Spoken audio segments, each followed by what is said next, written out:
Stephanie Baum from Forever Love Rescue, president and co-founder with my husband, Jeffrey Baum. We started this rescue, actually originally called Vega's New Leash on Life, the spring of 2013, and decided that there was a real need to get dogs out of the shelters and to find homes for them.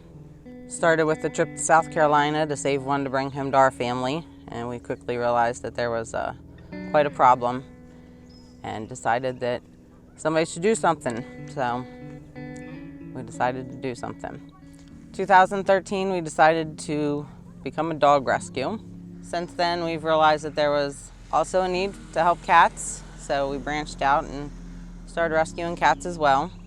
Taking them and finding them homes was just kind of band-aiding the situation, so decided to get more involved into helping the problems that create the overpopulation of animals. So, done a lot with trap, neuter, return, spaying and neutering homeless cats to keep the kitten population down and keep that homeless problem at bay as best we can. Also with making sure that all the dogs and cats that we adopt out definitely get spayed and neutered before they head out to their new happy homes. We've also helped with some puppy mill dogs once they're done breeding and the breeders don't have anything left of use for them, then they'll turn them over to rescues as well.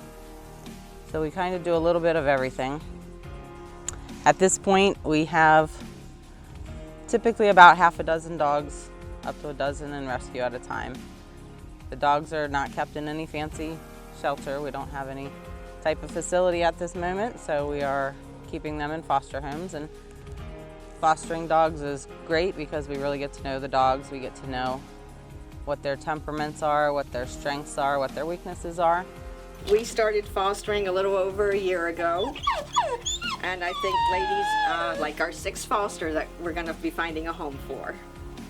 We lost our dog over 2 years ago, and we decided rather than get another dog that we would just start fostering and find these dogs homes.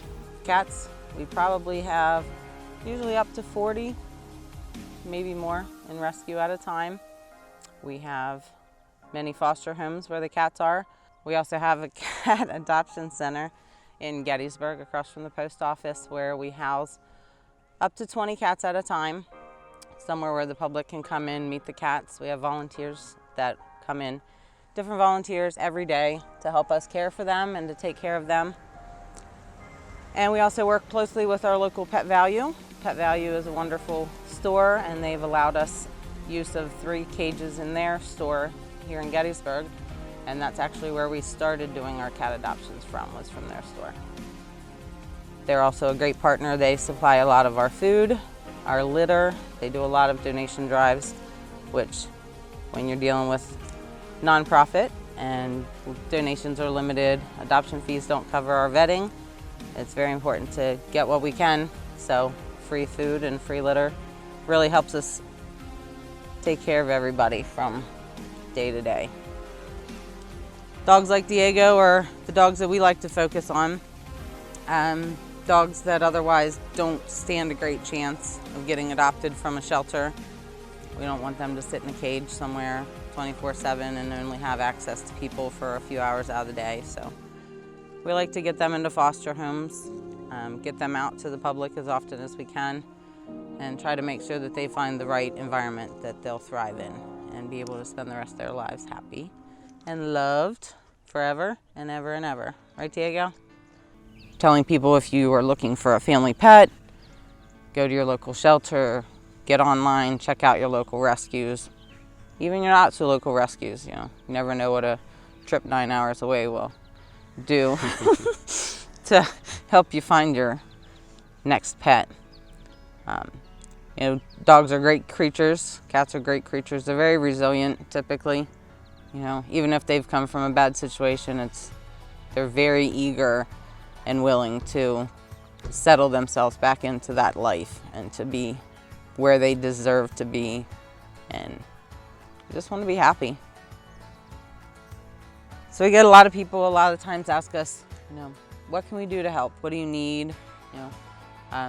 We always say first and foremost, money. Everybody needs money. We have to pay vet bills, we have to pay bills at the adoption center, we have to make sure that everybody's fully vetted all the time, that they're kept on flea and tick medications, treating any illnesses.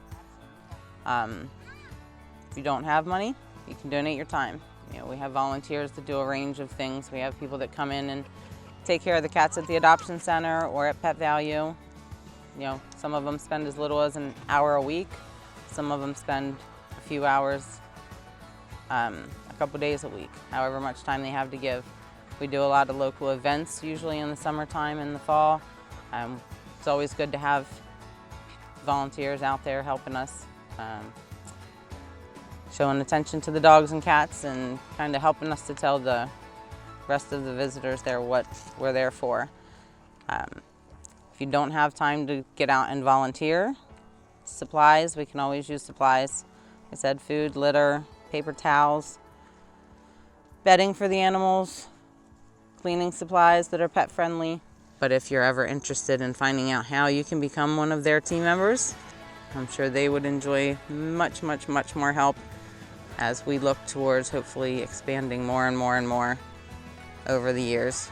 We have some really dedicated people that are there like clockwork. Our volunteers and our donors are the people who make what we do every day possible. From caring for the animals, for going to events, setting up, supplying the money and the supplies that we need to continue day to day, and would really like to express a huge thank you to each and every one of them.